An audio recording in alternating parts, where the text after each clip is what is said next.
Clara Wilkins' chestnut hair whipped across her face as her heart pounded in her chest.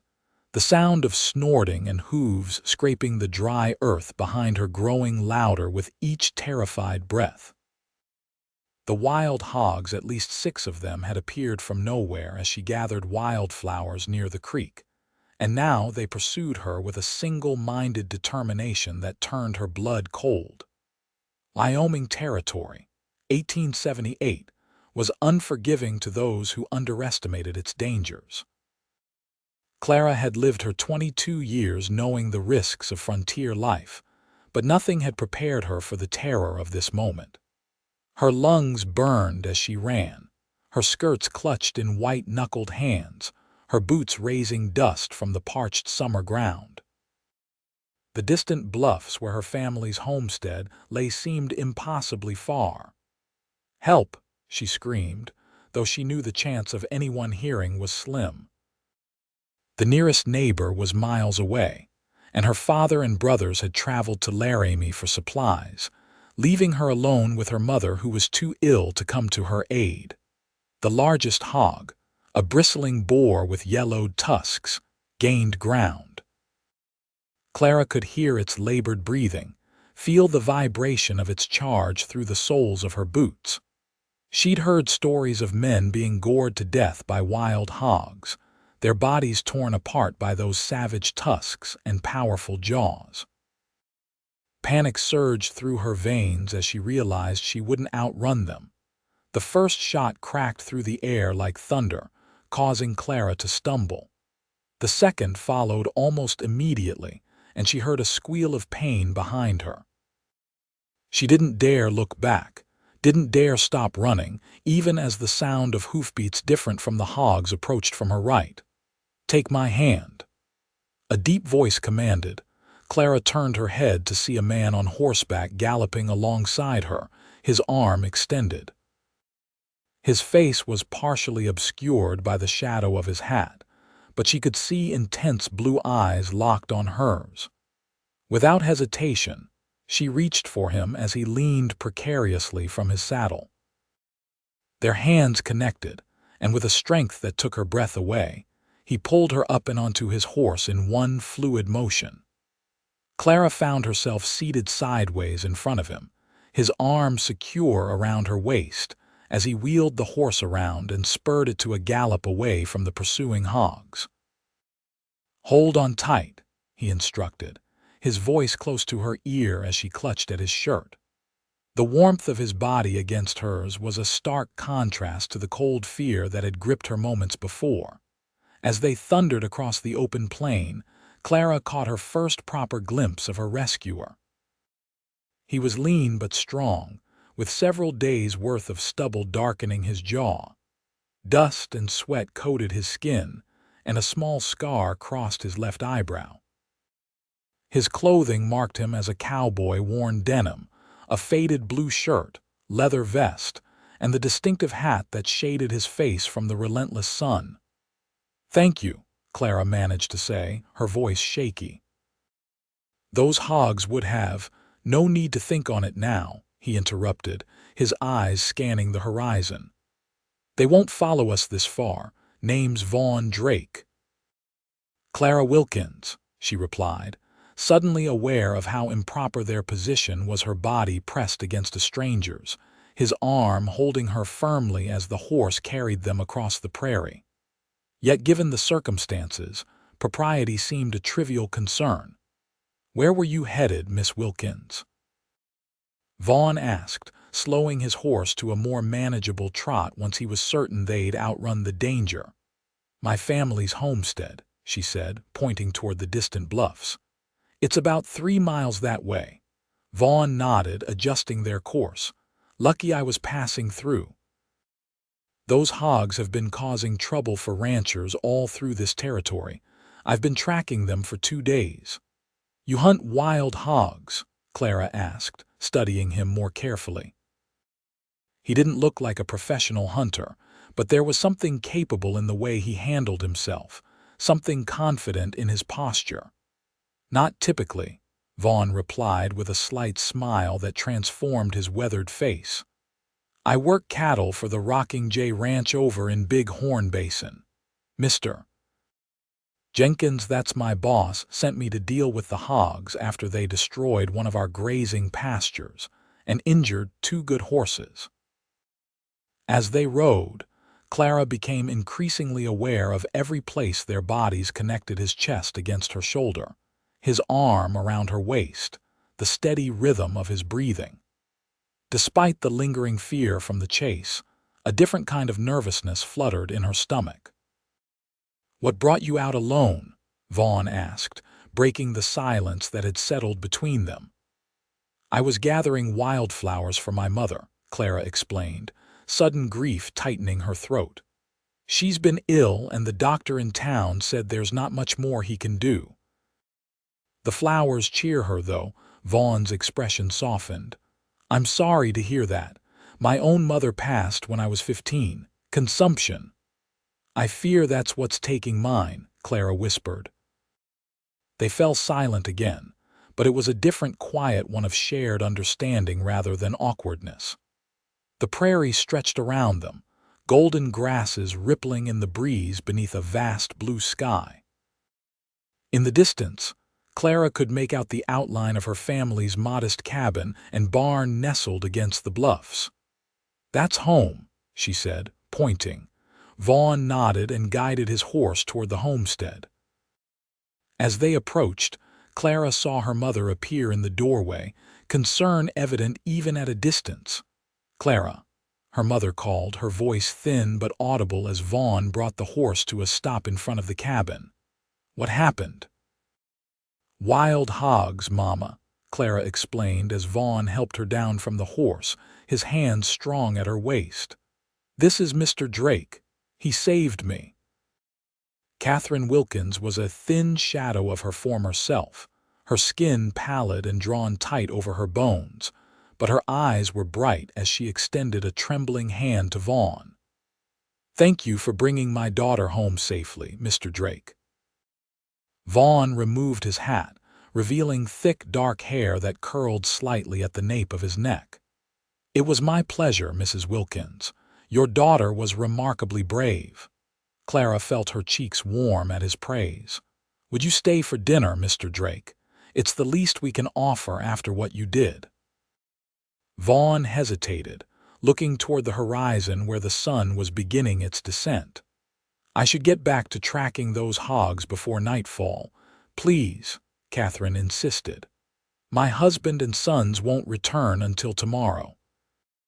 "I'd feel better knowing there was a man here overnight, with those beasts roaming about.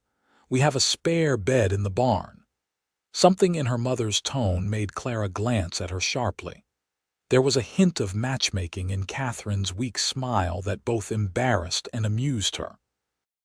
Clearly, near-death experience or not, her mother hadn't missed the opportunity presented by a handsome cowboy's timely arrival. Vaughn seemed to consider the request, then nodded. "I suppose those hogs won't get far in the dark." "If you're certain it's no trouble, I'd be grateful for a hot meal and a place to rest."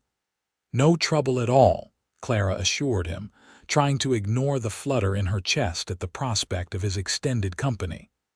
"I'll tend to your horse if you'd like to wash up. The pump is just around the side of the house." Vaughn handed her the reins, their fingers brushing momentarily. "Thank you, Miss Wilkins." As Clara led his horse to the barn, she couldn't help but reflect on the strange turn her day had taken. Hours ago, she'd been peacefully gathering flowers. Then she'd faced death in the form of charging tusks and hooves, only to be swept away by a man whose blue eyes seemed to see right through her. Inside the barn, as she removed the saddle and began brushing down Vaughn's horse, a beautiful chestnut gelding with a white blaze, Clara heard her mother's cough echoing from the cabin. The familiar sound sent a pang through her heart. Soon, she knew, there would be no more coughing, no more pain for Catherine. But Clara would be left alone to care for her father and brothers, to maintain their home while they worked the land. "Need any help?" She turned to find Vaughn standing in the barn doorway, his face freshly washed, hat in hand. For a moment, she simply stared at him, struck by how different he looked with the trail dust gone. Younger, perhaps though still older than her by several years and impossibly handsome. "I've got it," she replied, finding her voice. "You've done enough heroics for one day." A smile tugged at the corner of his mouth. "Doesn't seem right to let a lady tend my horse after she's had such a fright." "This lady grew up on a homestead," Clara countered, continuing to brush the gelding's coat. "I've been caring for horses since I could walk." Vaughn chuckled and stepped into the barn, moving to stand beside her. He reached out to pat the horse's neck. "Thunder here is usually wary of strangers." "He seems to like you, though." "Thunder," Clara raised an eyebrow. "That's his name, named him after the first storm we weathered together," Vaughn explained. "We were caught out on the range. Lightning struck a tree not 50 yards from us, and this fellow didn't even flinch. Just stood there like he was enjoying the show." Clara smiled, running her hand along Thunder's smooth neck. "A brave one, then." "Like his rider," Vaughn said with a wink that made her heart skip. Clara felt heat rise to her cheeks and busied herself with hanging up the brush. "I should help Mama with dinner. Make yourself comfortable, Mr. Drake." "Vaughn," he corrected gently. "After sharing a saddle, I think we can dispense with formalities, don't you?" Clara met his eyes and found them warm with something she couldn't quite name. "Vaughn, then," she agreed softly. As she walked back to the cabin, she could feel his gaze on her back, and despite the lingering fear from her encounter with the wild hogs, despite her mother's illness and the weight of responsibility that had settled on her young shoulders, Clara felt a spark of something new and unexpected, something that felt remarkably like hope. Dinner was a simple affair: rabbit stew that Clara had prepared that morning before going out to gather flowers, cornbread made with the last of their meal, and precious preserves from last summer's berries. Catherine sat at the table with them but ate little, her appetite diminished by her illness. Still, she seemed animated by Vaughn's presence, asking him questions about his work and his travels. "Where do you hail from originally, Mr. Drake?" Catherine asked, her thin fingers wrapped around a cup of herbal tea. "Virginia, madam," Vaughn replied. "My father had a small farm there, but after the war, there wasn't much left. He passed a few years after returning home. My brother took what remained of the land, and I headed west to make my own way." "The war took so much from so many," Catherine said softly. "My husband William fought as well, though he doesn't speak of it often." Clara watched Vaughn's expression tighten slightly at the mention of the conflict that had torn the nation apart, wondering what memories haunted him. He would have been just a boy when the war ended, but its aftermath had clearly shaped his path. "How long have you been in Wyoming territory?" Clara asked, steering the conversation to safer ground. "Going on 5 years now," Vaughn answered, visibly relaxing. "Started as a trail hand, driving cattle up from Texas. Worked my way up to where Mr. Jenkins trusts me with more responsibility. One day I hope to have a spread of my own." "A worthy ambition," Catherine nodded approvingly. "A man should have land of his own." Clara caught her mother's meaningful glance and fought the urge to roll her eyes.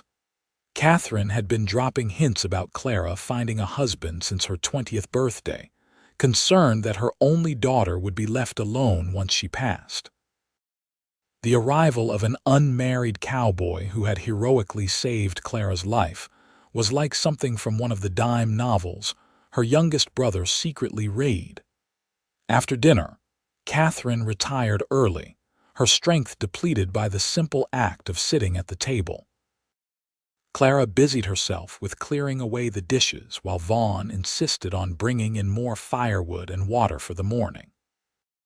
When the chores were done, Clara found herself sitting with Vaughn on the cabin's small porch, watching as the last light faded from the sky and stars began to appear in the vast Wyoming darkness. The night was cool but not uncomfortable, the air fragrant with sage and the lingering warmth of summer. "Your mother seems like a strong woman," Vaughn said after a comfortable silence. "She is," Clara agreed, her throat tightening. "She's held us together through everything, the journey west, building this place, the hard winters, all of it. I don't know what we'll do without her." Vaughn's hand found hers in the darkness, a gentle pressure that offered comfort without presumption. "You'll carry on because that's what she taught you to do, and you'll remember her every time you see wildflowers." Clara blinked back tears, touched by his understanding. "You speak like someone who knows what it's like." "Loss has a way of teaching hard lessons," Vaughn replied, his voice low. "But it also shows you what matters." "Who matters?" Their eyes met in the dim light spilling from the cabin window, and Clara felt something shift between them, a recognition, perhaps, or a possibility neither had expected to find. For a moment she thought he might lean closer, might bridge the small space that separated them on the porch steps. Instead, Vaughn gently released her hand and stood. "I should turn in if I'm going to get an early start on those hogs tomorrow." Clara nodded, both relieved and disappointed. "Of course. There are extra blankets in the chest at the foot of the bed in the barn. The nights can get chilly." "I appreciate your hospitality," Vaughn said, settling his hat back on his head. "And your company." "Good night, Vaughn," Clara replied softly. "Good night, Clara." She watched him walk toward the barn, his silhouette tall against the star-filled sky, and wondered at the strange twist of fate that had brought him into her life. Tomorrow he would hunt the wild hogs and then ride away, back to his life on the rocking J. And she would return to her duties here, caring for her mother, waiting for her father and brothers to return, continuing the endless work of survival on the frontier. Yet something told her that this would not be the last time their paths crossed.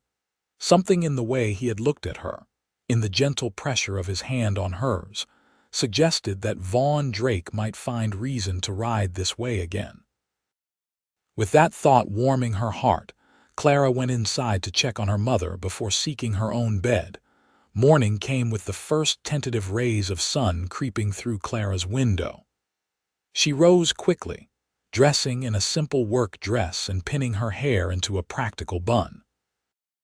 Her mother was still sleeping, her breathing shallow but steady, so Clara moved quietly through the cabin, stoking the fire and putting coffee on to boil. Outside, she found Vaughn already awake, leading thunder from the barn. He'd clearly been up for some time. His face was freshly shaved, his clothing neat despite the wear. He looked like a man with purpose, ready to face whatever the day might bring. "You're up early," she greeted him, surprised by how pleased she was to see him. "Always have been," he replied with a smile.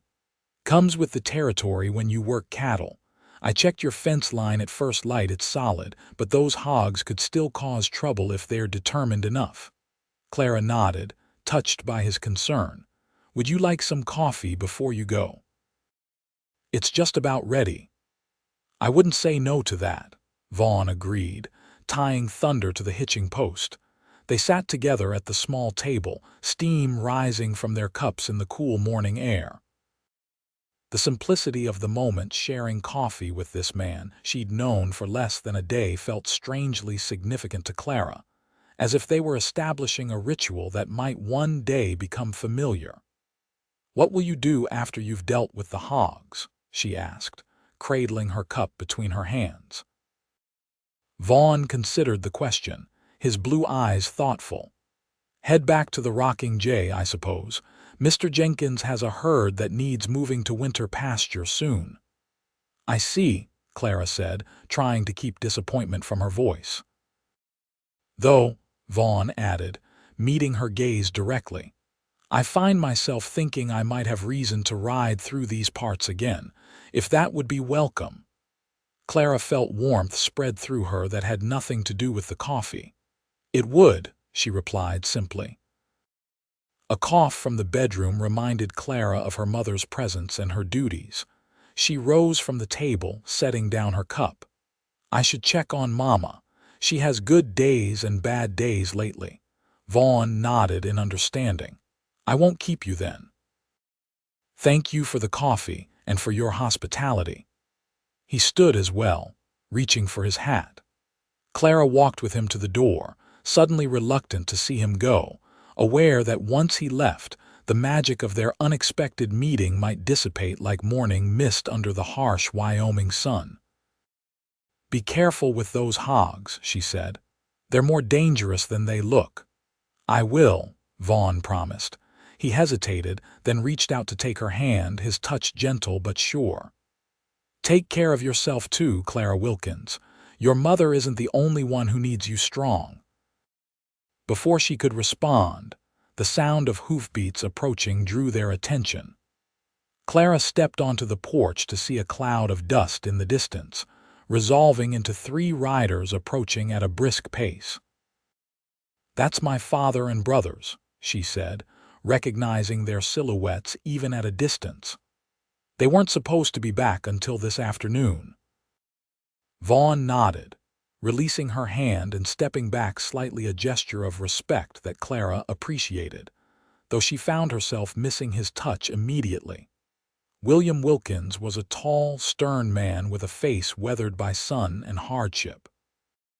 He pulled his horse to a stop in front of the cabin, his keen eyes taking in the scene before him, his daughter standing near a stranger, the man's horse saddled and ready to ride.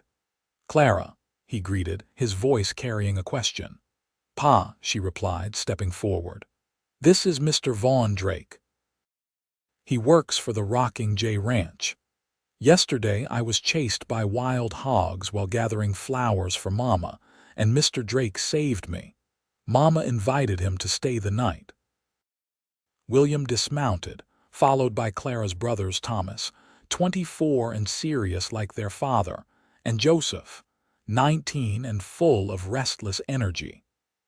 Both eyed Vaughn with the natural suspicion of men encountering a stranger near their womenfolk. "Mr. Drake," William said, extending his hand. "Seems we owe you our thanks." Vaughn shook the offered hand firmly. "No thanks needed, sir. Anyone would have done the same." "Not anyone would have been able," William countered, assessing the younger man with experienced eyes. "Those hogs have been a menace across 3 counties. You said you work for the Rocking J." "Yes, sir. Mr. Jenkins sent me to track the hogs after they damaged some of our grazing land." William nodded, apparently satisfied with this explanation. "Jenkins is a good man. We've done business with him before."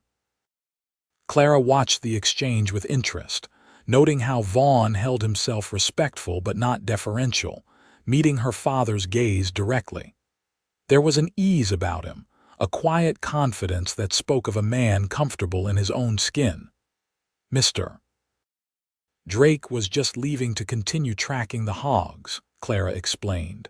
"Alone?" Thomas asked, frowning. "That's a job for at least 3 men, Vaughn shrugged. "I've tracked worse with less help." William studied the cowboy for a moment longer, then turned to his sons. "Unload the supplies and see to the horses. Then get your rifles." To Vaughn, he said, "If you're willing to wait an hour, you'll have help tracking those beasts. They nearly took my daughter. I've got a score to settle." Something like relief flickered in Vaughn's eyes, though his expression remained calm. "I'd welcome the company, Mr. Wilkins, and the local knowledge." "Good," William nodded decisively. "Clara, check on your mother." "We brought medicine from town. The doctor had a new tonic he thought might ease her breathing." As Clara's brothers began unloading their packs, Vaughn stepped closer to her, his voice low. "I'll come back when it's done." It wasn't a question, and Clara didn't treat it as one. "I'll have supper waiting," she promised. His smile was quick but warm. "Something to look forward to, then." Clara watched as he went to help her brothers, his movements easy and confident as he introduced himself properly to Thomas and Joseph. There was something fascinating about seeing him integrate so naturally into her family's routines, as if he belonged there. Inside, she found her mother awake and sitting up in bed, her face drawn with pain but her eyes alert. "Was that your father I heard?" Catherine asked. "Yes, Mama." "They're back early," Clara confirmed, sitting on the edge of the bed and taking her mother's frail hand. "Pa brought medicine from the doctor in town." Catherine nodded, then a knowing smile crossed her lips. "And is your cowboy still here?" Clara felt her cheeks warm. "He's not my cowboy, Mama." "Not yet, perhaps," Catherine replied with a hint of her old spirit. "But I saw how he looked at you last night and how you looked back. A mother knows these things." "He's going with Pa and the boys to hunt the wild hogs," Clara said, changing the subject. "He said he'd come back afterward." Catherine squeezed her daughter's hand weakly. "Good, I like him, Clara. He has kind eyes and strong hands. A woman could do worse on the frontier." "Mama," Clara protested, though she couldn't help smiling. "I've known him for less than a day." "Sometimes that's all it takes," Catherine said softly, her gaze distant with memory. "I knew your father was the one the moment he helped me up after I slipped in the mud outside the general store in Virginia. Sometimes fate has a way of throwing the right person in your path, or in your case, pulling you onto their saddle." Clara laughed despite herself. "We'll see, Mama. Now, let me get you some tea and that new medicine Pa brought." As she busied herself with caring for her mother, Clara could hear the men outside preparing for their hunt. Her father's deep voice, her brother's quicker responses, and occasionally Vaughn's measured tones. There was a part of her that worried for all of them. Wild hogs were unpredictable and dangerous. But she took comfort in knowing they would be together, watching out for one another. By the time she returned to the porch, the men were mounted and ready to ride. Vaughn tipped his hat to her, his eyes holding a promise that warmed her from within. Her father nodded solemnly, and her brothers waved as they rode out, following the trail that led toward the creek where Clara had first encountered the hogs. Clara watched until they disappeared from sight, then turned back to the cabin with a mixture of emotions swirling in her chest: concern for their safety, hope for their return, and beneath it all, a budding feeling for the blue-eyed cowboy who had charged into her life so unexpectedly. The day stretched long before her, filled with the usual chores that kept a homestead functioning: feeding the chickens, tending the small garden, preparing food, and caring for her mother. Yet Clara found her thoughts repeatedly returning to Vaughn, wondering what kind of man he truly was beyond the brief glimpses she'd been afforded. He was brave. Certainly that much had been proven by his rescue. Kind, too, judging by his gentle manner with her mother. There was an intelligence in his eyes that suggested he thought deeply about the world around him. But what dreams drove him? What sorrows had shaped him? These were questions that could only be answered with time, if fate granted them that opportunity. As afternoon faded toward evening, Clara began preparing a hearty stew, hoping the men would return hungry and successful. Her mother rested, the new medicine seeming to ease her breathing somewhat, though Clara harbored no illusions about its ability to reverse Catherine's decline. The sound of approaching horses pulled Clara from her thoughts. She wiped her hands on her apron and stepped outside, her heart quickening at the sight of 4 riders returning. Relief washed over her as she counted each familiar figure: her father, her brothers, and Vaughn, all apparently unharmed. As they drew closer, Clara could see that their clothing was mudded and there was blood on Joseph's sleeve, but her quick assessment confirmed it wasn't serious. Behind them, tied to Thomas's horse, was the carcass of a large boar. "You got them," she called as they approached. Her father dismounted, his expression grim but satisfied. "Got the big one and 2 others. The rest scattered. They won't be back, not to this valley at least." Vaughn swung down from Thunder, his movements slightly stiff, suggesting the day's exertion had taken a toll. "Your father's an excellent shot," he said, approaching Clara. "And your brothers know this land like the backs of their hands. Made my job a lot easier." "Joseph got a scratch," William said, nodding toward his youngest son. "Nothing serious, but you'd better clean it." "Come inside, all of you," Clara invited. "Stew's almost ready and I can tend to that cut." The men followed her into the cabin, bringing with them the scents of horses, gunpowder, and the wild prairie. Clara busied herself gathering clean cloths and the bottle of whiskey her father kept for medicinal purposes, while the men washed up outside at the pump. Joseph winced as Clara cleaned the long scratch on his arm, clearly made by a tusk that had come too close for comfort. "You're lucky it's not worse," she chided gently, applying a salve of her mother's making. "Should have seen Vaughn," Joseph replied with boyish admiration. "That big boar charged straight at him and he didn't even flinch. Just waited till it was almost on him before putting a bullet right between its eyes." Clara glanced at Vaughn, who was sitting at the table talking quietly with her father. "Is that so? Man's got nerves of steel," Joseph confirmed. "Pa was impressed too, though he won't say it out loud." That was high praise indeed. William Wilkins was not easily impressed, especially by outsiders. Clara finished bandaging Joseph's arm and turned her attention to the stew, adding dumplings to the simmering pot. Catherine emerged from her bedroom, wrapped in a shawl despite the warmth of the evening. William immediately went to her side, his weathered face softening as he helped her to a chair. "You should be resting," he murmured, but there was no real reproach in his voice. "I've rested all day," Catherine replied. "I wanted to hear about your hunt." Her eyes found Vaughn across the room, "and to visit with our guest while I'm still able." The simple statement hung in the air, a reminder of what they all knew but rarely spoke aloud, that Catherine's time was limited, measured now in weeks or perhaps months, but certainly not years.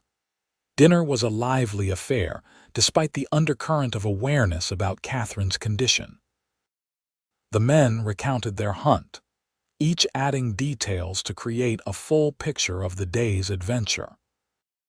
Clara watched as Vaughn integrated seamlessly into the family dynamic, deferring to her father's authority while contributing his own observations, laughing at Joseph's exaggerated descriptions and nodding at Thomas's more measured account.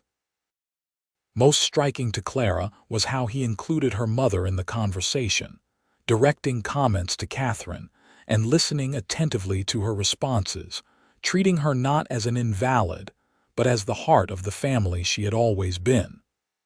It was a kindness that spoke volumes about his character. After the meal, as Clara began clearing the dishes, Catherine motioned Vaughn closer. "Mr. Drake," she said, her voice thin but determined, "I want to thank you properly for saving my daughter. In this world, especially out here, a moment's hesitation can mean the difference between life and death." "You didn't hesitate." Vaughn ducked his head slightly, seemingly uncomfortable with the praise. "As I told Mr. Wilkins, anyone would have done the same." "Perhaps," Catherine conceded, "but not everyone would have succeeded. Clara is precious to us, our only daughter, the one who keeps this family together. What you preserved yesterday was more than just her life." Clara paused in her work, touched by her mother's words and the emotion behind them. She saw Vaughn glance in her direction, his expression unreadable in the lamplight. "She strikes me as the type who would have found a way to survive regardless," he said finally. "But I'm glad I was there to make it easier." William, who had been quietly smoking his pipe by the fire, spoke up. "Jenkins will be expecting you back at the Rocking J." It wasn't a question, but Vaughn answered it as one. Yes, sir, though I've completed the task he sent me for. William puffed thoughtfully. We're short-handed here with harvest coming. Could use an extra pair of hands for a week or two if Jenkins could spare you. Pay wouldn't be much, but there'd be room and board. Clara nearly dropped the plate she was drying, stunned by her father's offer. William Wilkins was not a man who easily invited strangers into his home or his business. That he would suggest such an arrangement with Vaughn spoke volumes about the impression the cowboy had made. Vaughn seemed equally surprised, though he hid it well. That's generous, Mr. Wilkins. I'd need to ride back to let Mr. Jenkins know, but I believe he'd agree, especially as a favor to a neighbor. Good, William nodded decisively. You can head out in the morning and return when you've settled it with Jenkins. Clara caught her mother's eye across the room and saw the satisfaction there. Catherine had clearly had a hand in this development, though how she'd convinced her husband was a mystery. Perhaps William had seen for himself what Catherine had observed, that there was something special developing between Clara and the cowboy who had saved her. Later, as the household prepared for sleep, Clara found herself alone with Vaughn on the porch once more. The night was clear, stars scattered like diamonds across the velvet sky, the air cool but pleasant. Your father's offer was unexpected, Vaughn said, breaking the comfortable silence between them. For me as well, Clara admitted. He doesn't usually take to strangers so quickly. Vaughn smiled, the expression visible even in the dim light spilling from the cabin windows. And what about you, Clara Wilkins? Do you take to strangers quickly? The question hung between them, laden with meaning that went beyond the teasing tone. Clara considered her answer carefully. Not usually, she said finally, meeting his gaze. But then, I haven't had many strangers pull me onto their saddle and away from charging wild hogs. That tends to create a certain bond. Vaughn laughed softly, the sound warm in the quiet night. I suppose it does at that. He stepped closer, and Clara found herself holding her breath, her heart suddenly racing as it had during her flight from the Hogs, though for entirely different reasons. Vaughn's hand came up to gently brush a strand of hair from her face, his touch feather light against her skin. I'll come back, he promised, his voice low. Not just because your father offered work, but because there's something here I haven't found elsewhere. And what's that? Clara whispered, scarcely able to form the words with him standing so close. A beginning, Vaughn replied simply. Then, with a restraint that Clara found both admirable and frustrating, he stepped back, returning to a proper distance. Good night, Clara. I'll see you in a few days. Good night, Vaughn, she replied, watching as he walked toward the barn for his second night under their roof. Clara slept fitfully that night, her dreams a confused jumble of charging hogs, galloping horses, and blue eyes that seemed to see straight into her soul. Morning came too quickly, the first light of dawn finding her already awake and dressing for the day. By the time she reached the kitchen, Vaughn was already there, hat in hand, speaking quietly with her father. They both looked up as she entered, and something in Vaughn's expression made her heart skip. Good morning, she greeted them, busying herself with the coffee pot to hide the flush she felt rising to her cheeks. Mr. Drake is heading out, her father informed her, though the statement was unnecessary. Should be back in 3 days or so, depending on what Jenkins says. Clara nodded, pouring coffee for the men and herself. Safe travels, then. William accepted his cup with a nod of thanks, then excused himself to check on Catherine, leaving Clara and Vaughn alone in the kitchen. I meant what I said last night, Vaughn said once her father was out of earshot. I'm coming back, Clara met his gaze steadily.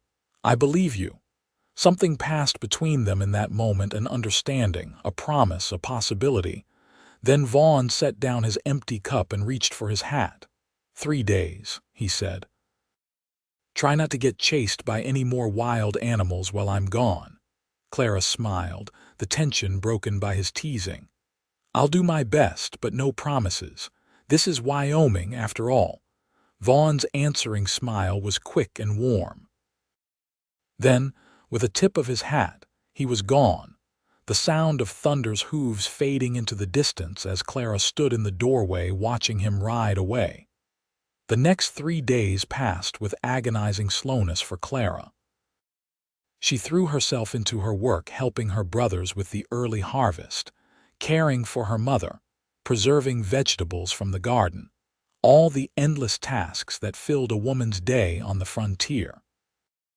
Yet her thoughts constantly returned to Vaughn, wondering if he would truly come back, if his boss would spare him, if the connection she felt was real or merely a product of their dramatic meeting. On the afternoon of the 3rd day, as Clara was hanging laundry on the line behind the cabin, her youngest brother's voice called out from the fields, "Rider coming." Clara's heart leapt, but she forced herself to continue her task, methodically pinning each item to the line even as her eyes strained toward the horizon. Gradually, the rider came into focus, a familiar figure on a chestnut horse, moving at an easy lope across the prairie. Vaughn had returned. Clara finished hanging the last sheet, then walked around to the front of the cabin, wiping her hands on her apron. She wanted to run to meet him, to show the joy she felt at his return, but propriety and the knowledge of her family's watchful eyes kept her steps measured, her expression composed. Vaughn dismounted as he reached the yard, leading Thunder toward her with a smile that reached his eyes. "Miss Wilkins," he greeted her, tipping his hat. "Mr. Drake," she replied, unable to keep an answering smile from her lips. "I see you made it back in one piece." "As promised," he confirmed. "Mr. Jenkins sends his regards to your father and says he can spare me for 2 weeks, possibly 3 if the work at the Rocking J allows." Clara's heart soared at the news, though she kept her voice even. "Pa will be pleased. We've got plenty to keep you busy with the harvest coming in." Vaughn nodded, his eyes never leaving her face. "I brought something for you," he said, reaching into his saddlebag. "Saw it in town and thought you might like it." He withdrew a small package wrapped in brown paper and tied with string.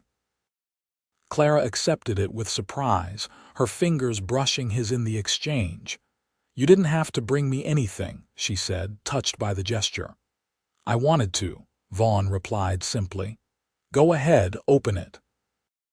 Clara carefully untied the string and unwrapped the paper to reveal a small book of poetry Tennyson, well worn but in good condition, its leather binding smooth beneath her fingertips. "It's beautiful," she breathed, opening the cover to leaf through the pages. "Thank you."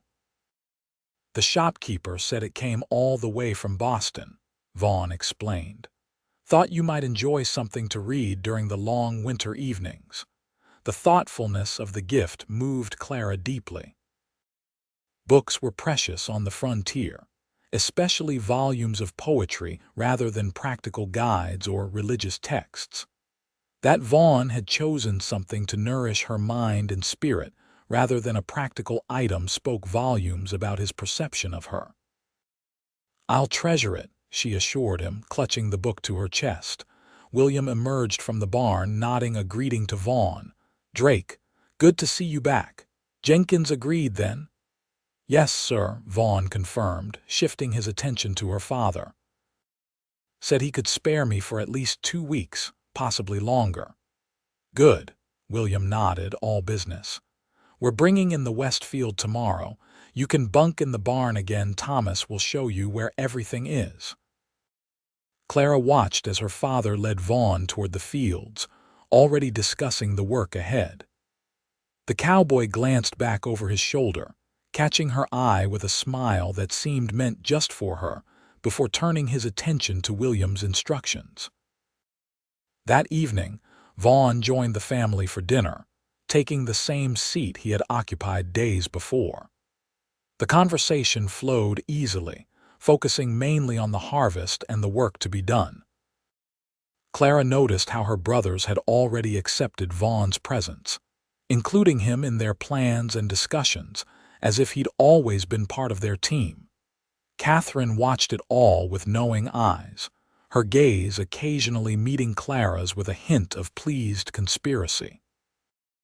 It was clear to Clara that her mother approved of the developing situation, seeing in Vaughn the kind of man she would want for her daughter, strong, capable, kind, and with a gentle manner that belied his frontier toughness.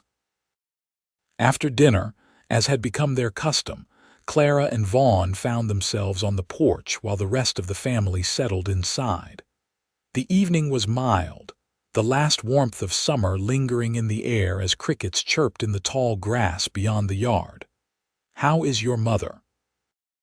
Vaughn asked, his voice low with genuine concern.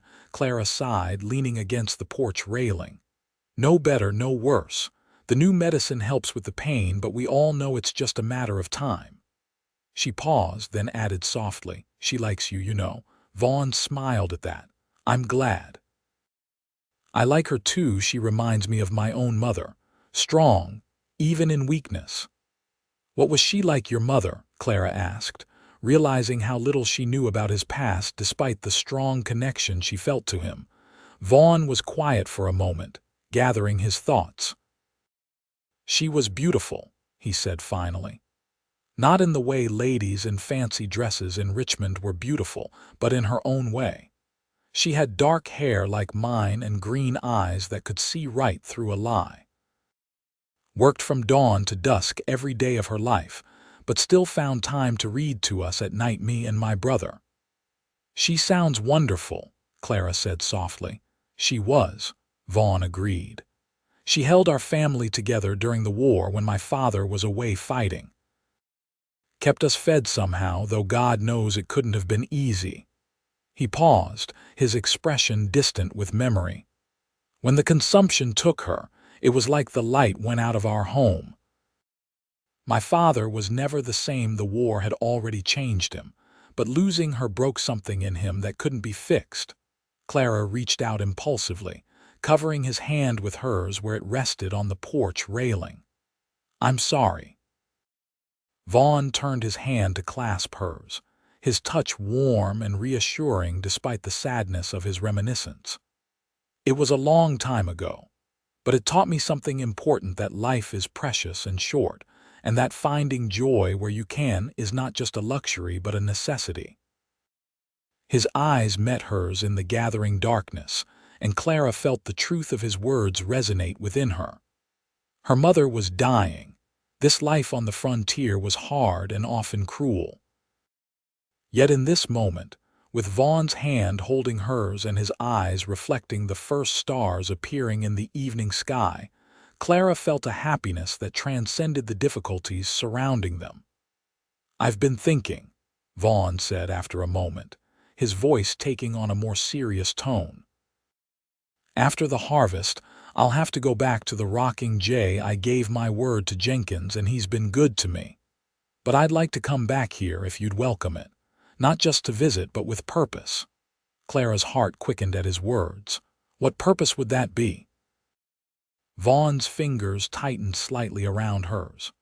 "To court you properly, Clara Wilkins, with your father's permission and in accordance with all the proprieties your mother would expect." Though she had sensed the direction of his feelings, the directness of his statement took Clara's breath away.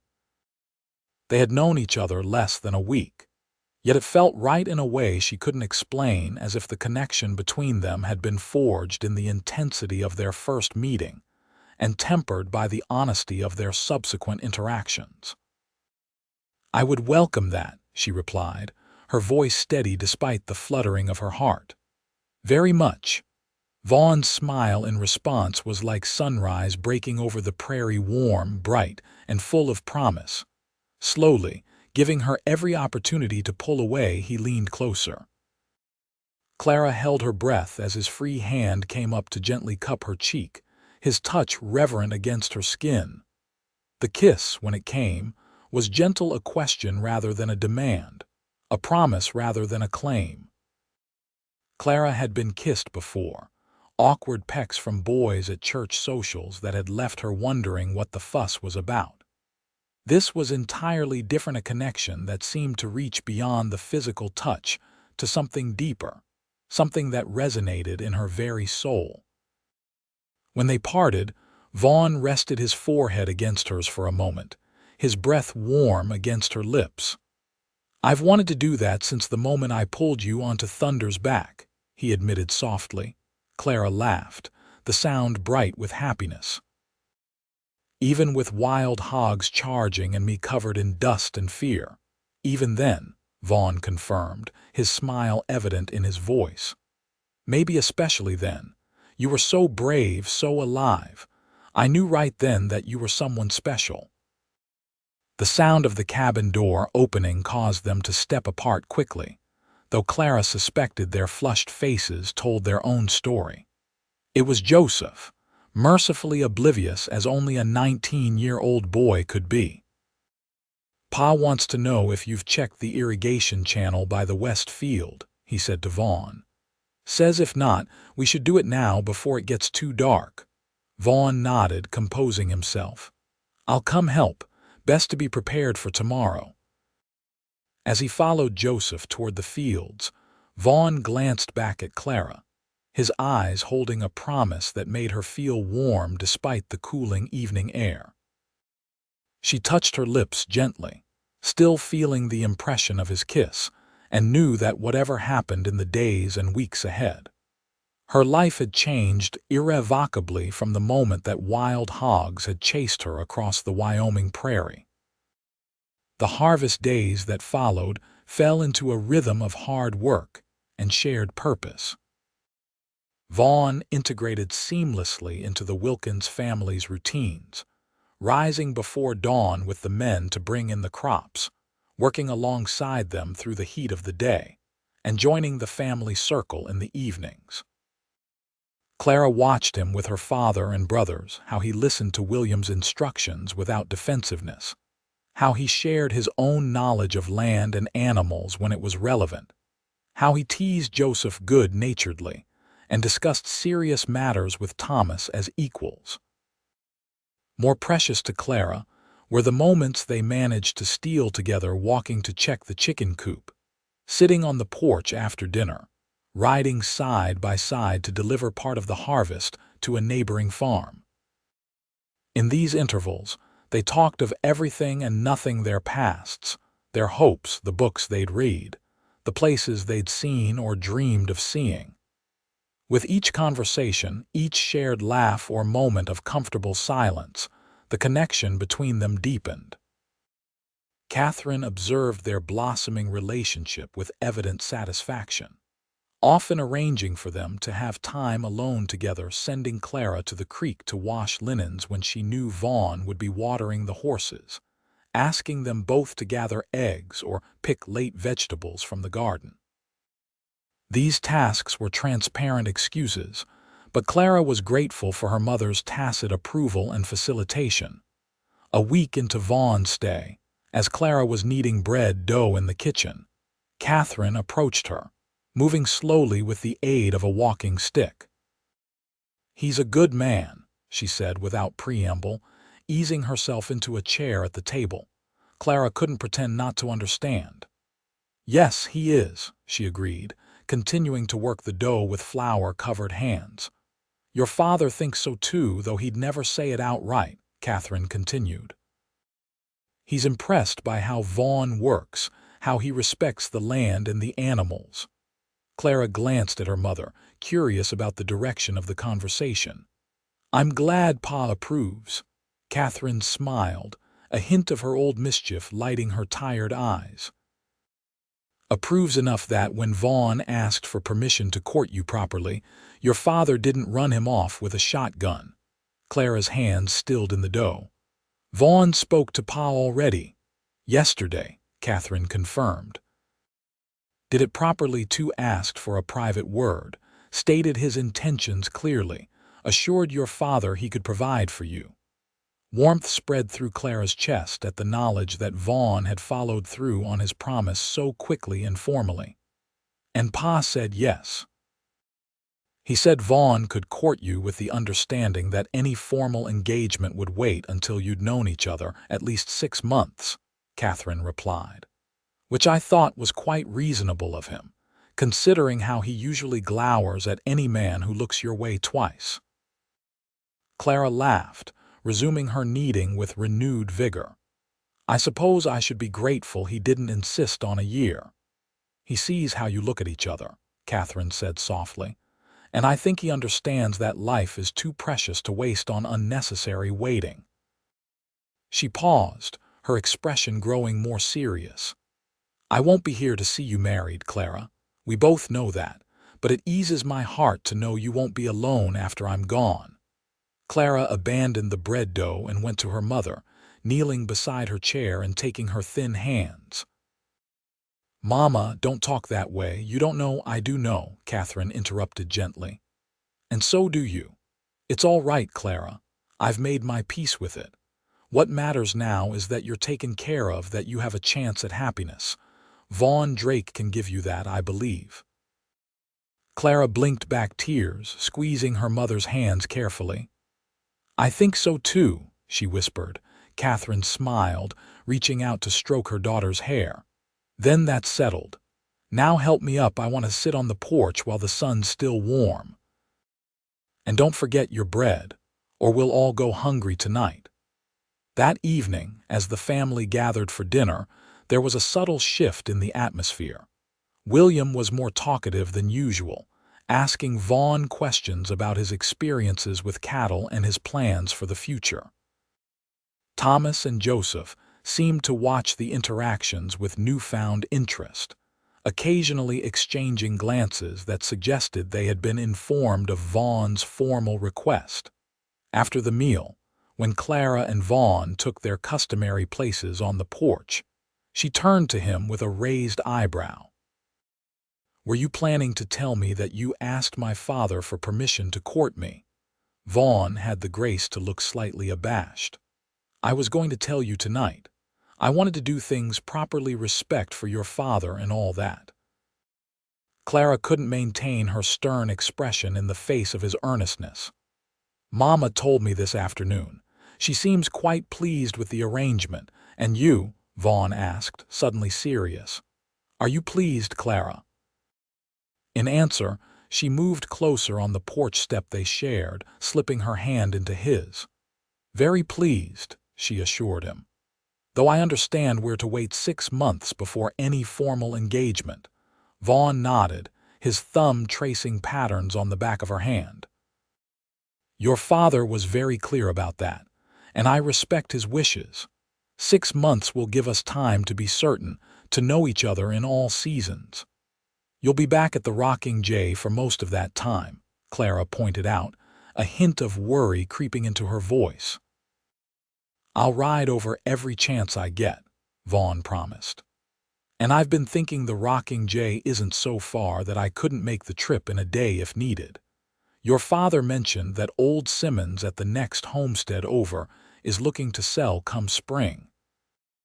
It's good land, with access to water and enough grazing for a decent start. Clara's heart quickened at the implication. You're thinking of buying it? I've saved most of what I've earned these past 5 years, Vaughn confirmed. It wouldn't be much to start with a small herd, maybe some crops, but it could grow, and it would mean being close to your family. He paused, meeting her eyes directly. Close to you.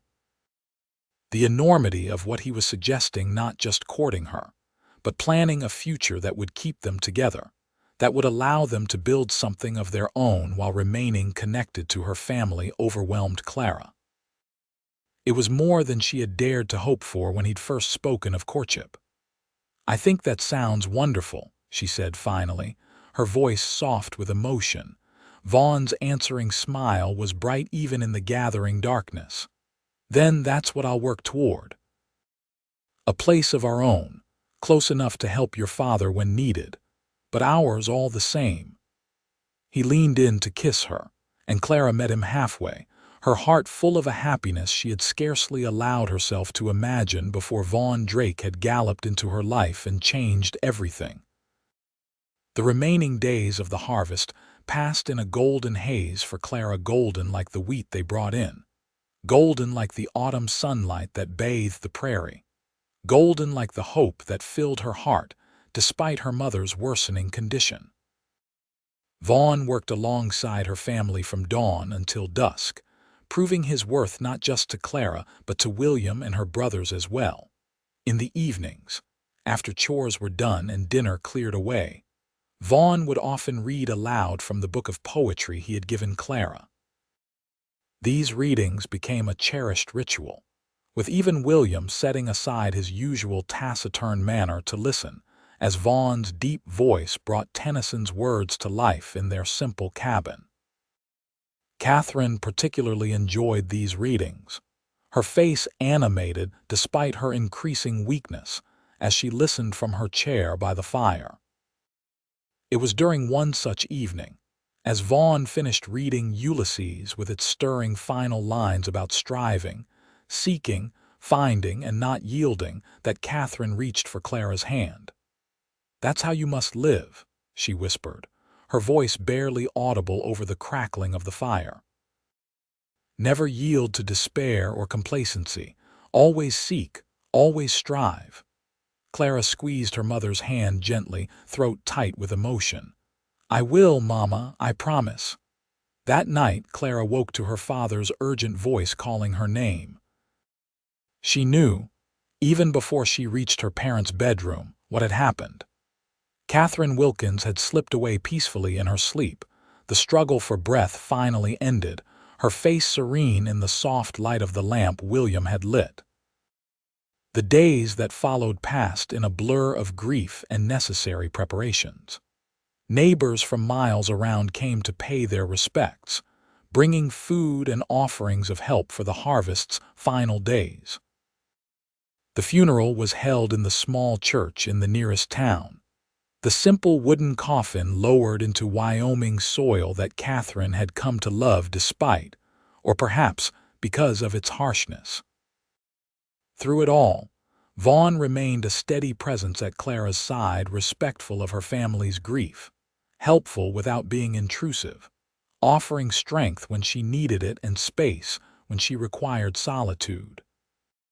He postponed his return to the Rocking J, sending word to Jenkins explaining the circumstances, and stayed to help complete the harvest that Catherine had been so anxious to see finished.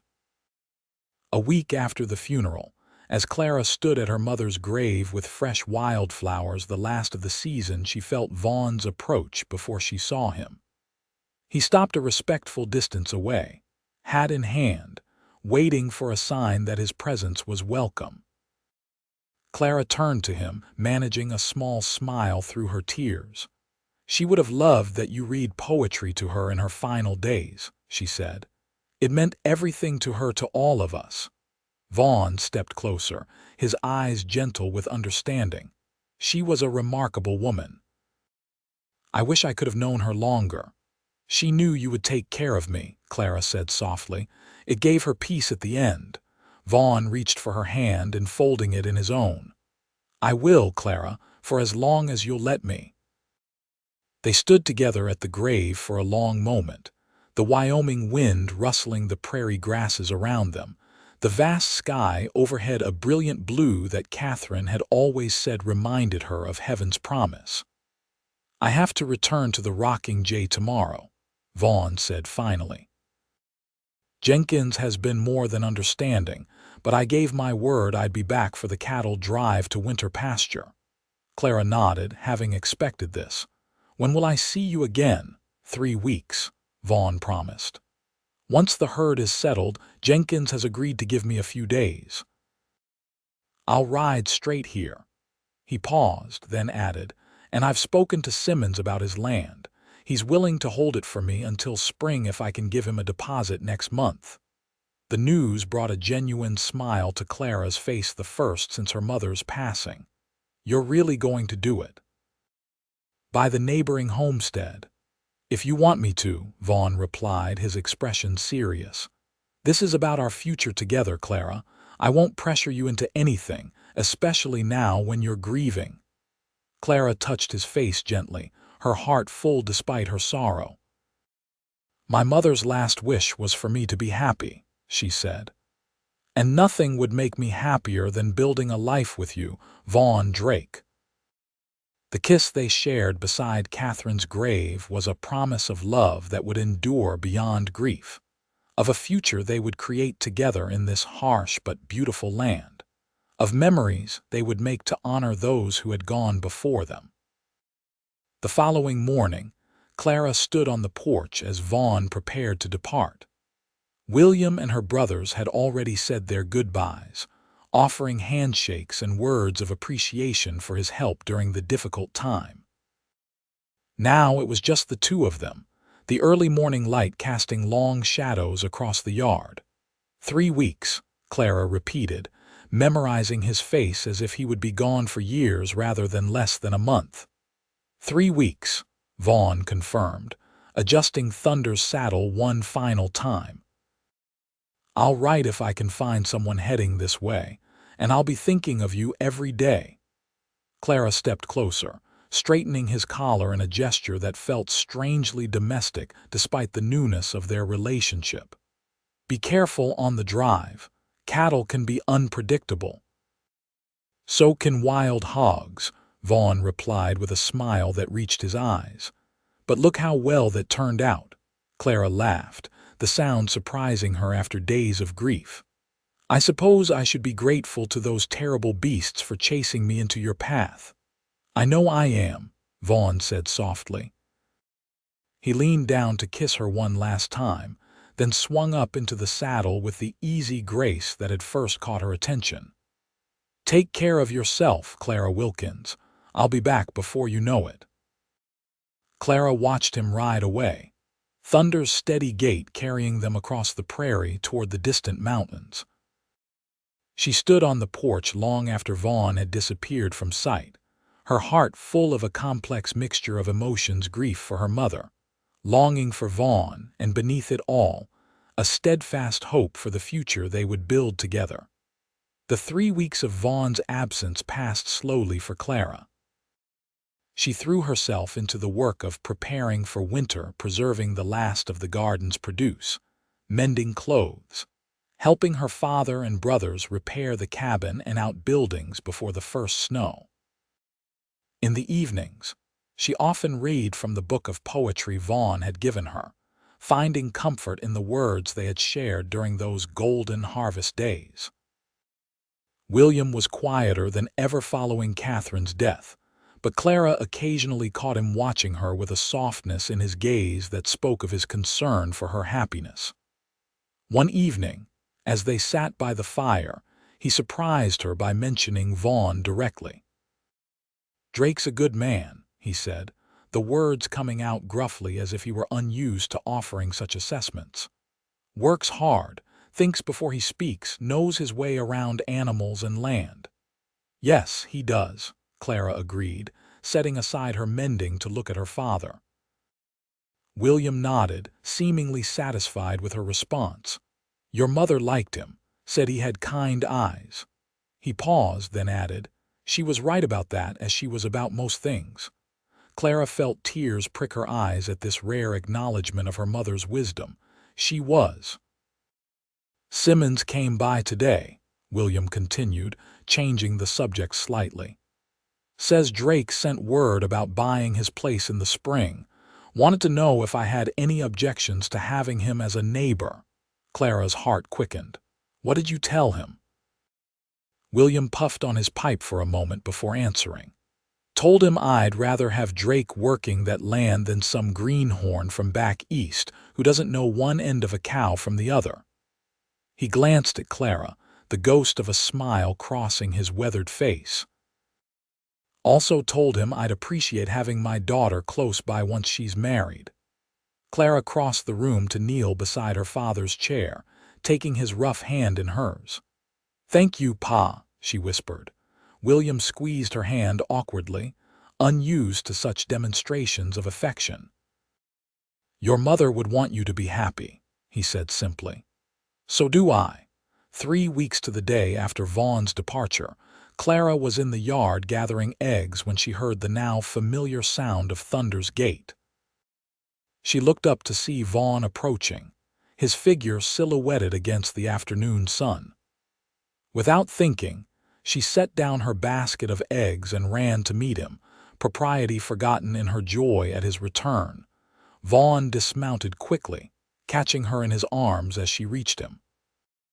For a long moment, they simply held each other, the weeks of separation falling away as if they had never been.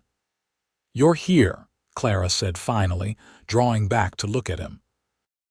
He was thinner than when he'd left, his face more weathered from the cattle drive, but his eyes were as warm and blue as she remembered. "As promised," Vaughn replied, smiling down at her.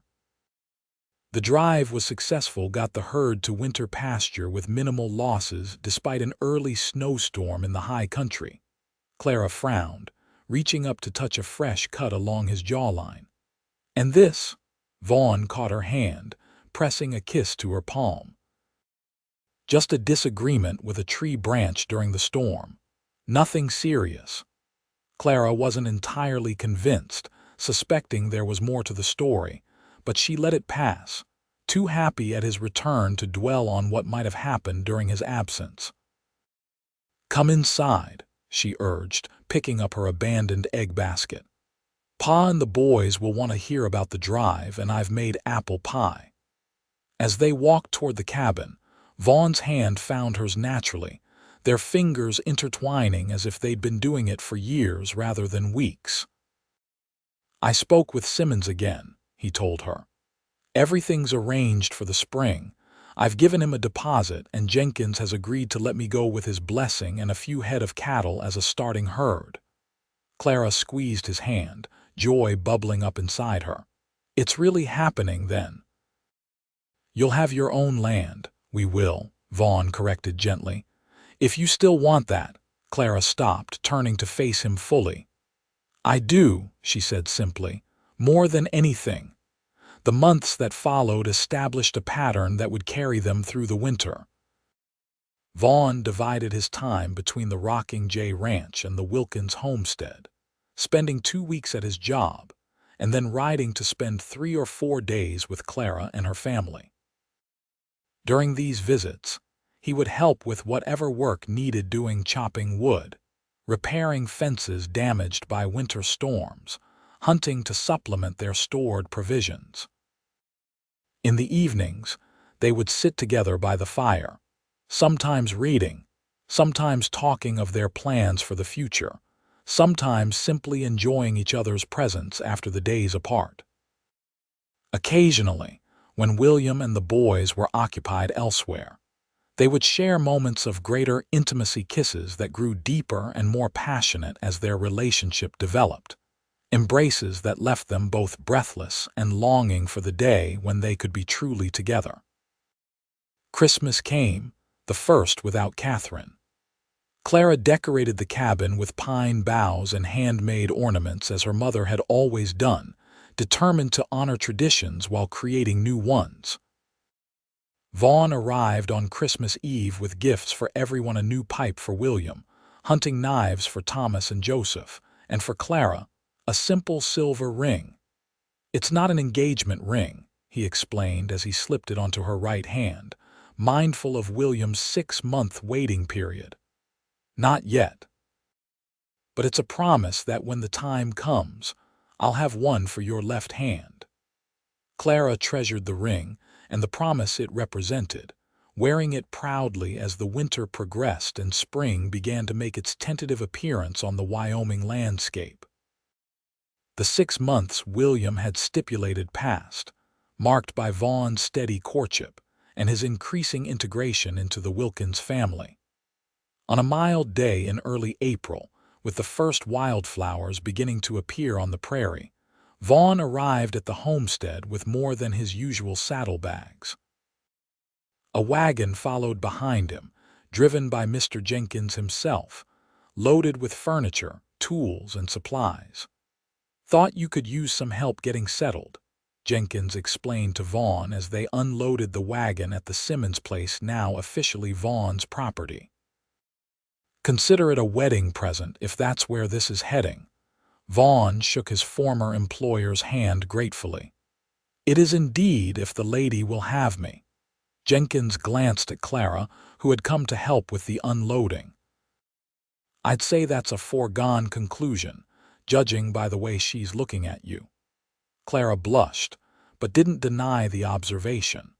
Her anticipation had been building for days, ever since Vaughn had sent word that he would be arriving to take possession of his new property. Now, seeing him standing on land that would be their home, she could scarcely contain her happiness.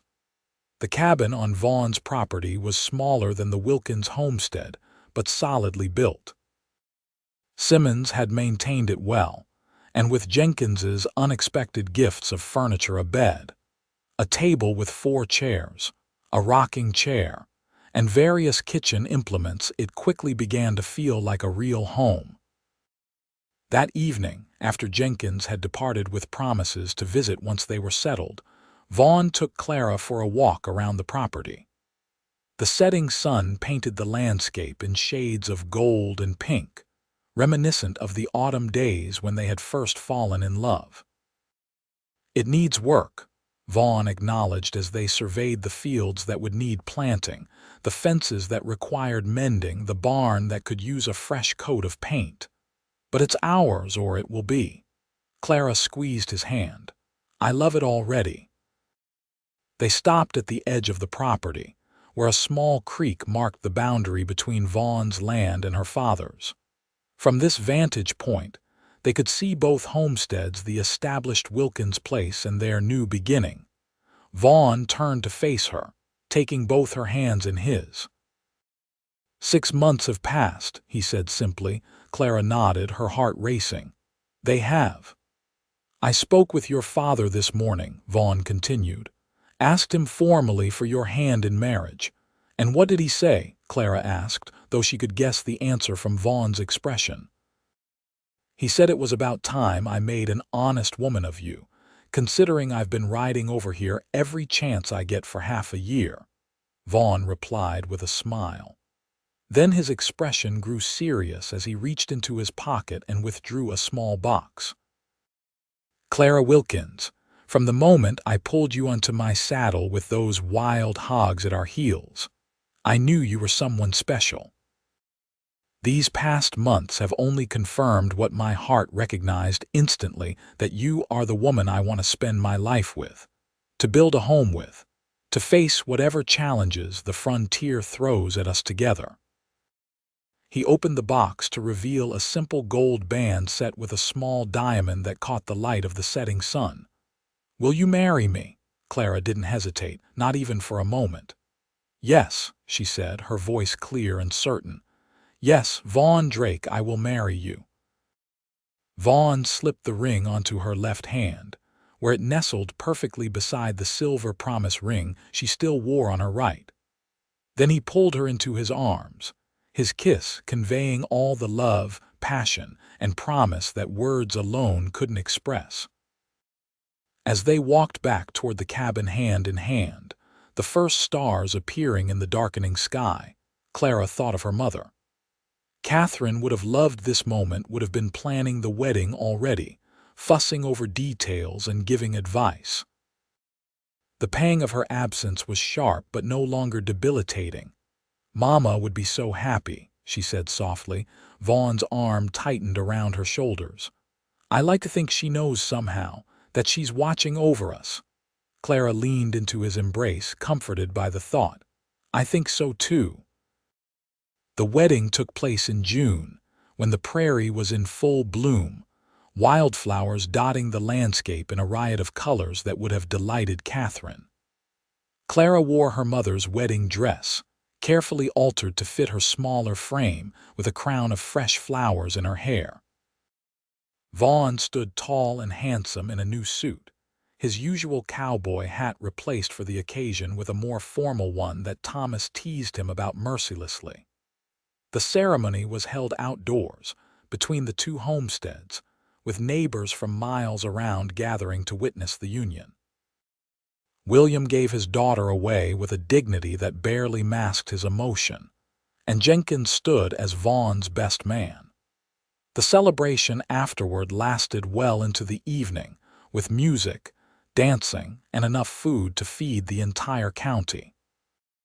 As the sun began to set, casting the same golden light that had illuminated their first days together, Vaughn led Clara away from the festivities toward their cabin, their home. They walked in comfortable silence, both aware of the significance of the moment, of the life they were beginning together. At the threshold, Vaughn stopped and turned to Clara with a smile that made her heart skip. "Mrs. Drake," he said, the new name still strange but wonderful to her ears. "I believe there's a tradition to uphold here." Before she could respond, he had swept her into his arms, cradling her against his chest much as he had on that fateful day when wild hogs had chased her across the prairie and into his life. Clara laughed in delight as he carried her over the threshold and into their home, setting her gently on her feet in the main room that they had prepared together over the past weeks. "Welcome home," Vaughn said softly, framing her face with his hands. "Home," Clara repeated, the word filled with promise. "Wherever you are, that's home to me now." Their kiss was a beginning of their marriage, of their life together on the Wyoming frontier, of a love story that had started with danger and rescue, but would continue through all the ordinary and extraordinary moments that lay ahead. Outside, the celebration continued, but within the walls of their small cabin, Clara and Vaughn created their own private celebration, a joining of bodies and souls that sealed the promises they had made before God and their community. In Vaughn's tender touch, Clara found a passion that matched her own, a devotion that would weather whatever storms might come their way. As they lay together in the quiet aftermath, Vaughn's heart beat steady beneath her cheek. Clara thought again of her mother's words. Never yield to despair or complacency. Always seek, always strive. In the circle of Vaughn's arms, with the future stretching before them like the vast Wyoming prairie, challenging but full of possibility, Clara knew she would honor that advice. Together, they would seek, strive, find, and never yield to anything but love. 5 years later, Clara stood on the porch of their expanded cabin, watching as Vaughn taught their 4-year-old son, William, named for her father, how to ride his first pony. Their 2-year-old daughter, Catherine, played at Clara's feet, arranging pebbles in patterns that made sense only to her. Clara's hand rested on her swollen belly, where their third child grew stronger each day. The homestead had flourished under their care. Fields of wheat and corn stretched toward the horizon. Cattle grazed on the rolling hills, and the orchard they had planted in their first year was beginning to bear fruit. The small creek that divided their property from her father's had been bridged, creating a physical connection between the two homesteads that matched the familial bonds that remained strong. William Wilkins still lived in the family home, though Thomas had married and built his own place on the eastern section of the original property. Joseph had surprised them all by going east to study medicine, inspired by his mother's illness and the frontier's desperate need for doctors. As Clara watched her family, the one she had been born to, and the one she had created with Vaughn, she marveled at how life's most frightening moments could lead to its greatest joys. Had those wild hogs not chased her that summer day, had Vaughn not happened to be tracking them, had he not fired those 2 crucial shots and pulled her onto his saddle, none of this would exist. "What are you thinking about?" Vaughn asked, coming up the porch steps after settling young William safely on his pony with strict instructions to stay within the fenced yard. "Wild hogs," Clara replied with a smile, leaning into his embrace as his arms circled her and their unborn child. Vaughn laughed, the sound as warm and comforting to her now as it had been the first time she heard it. Strange thing to be contemplating on such a fine day. Not really, Clara said, turning in his arms to face him. I was just thinking how grateful I am that they chased me into your path. Vaughn's expression softened as he understood her meaning. He placed a gentle hand on her rounded belly, where their child kicked in response to his touch. I think about that day often, he admitted.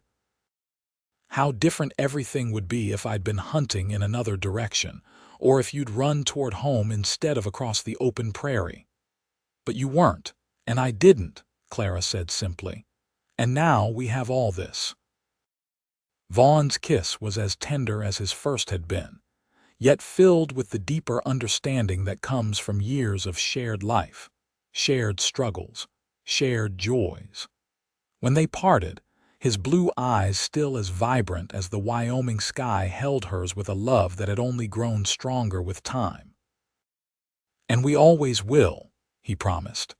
As their children played in the yard of the home they had built together, as the sun shone down on the land they had nurtured, as life stirred within her, Clara knew that promise was one they would keep together always.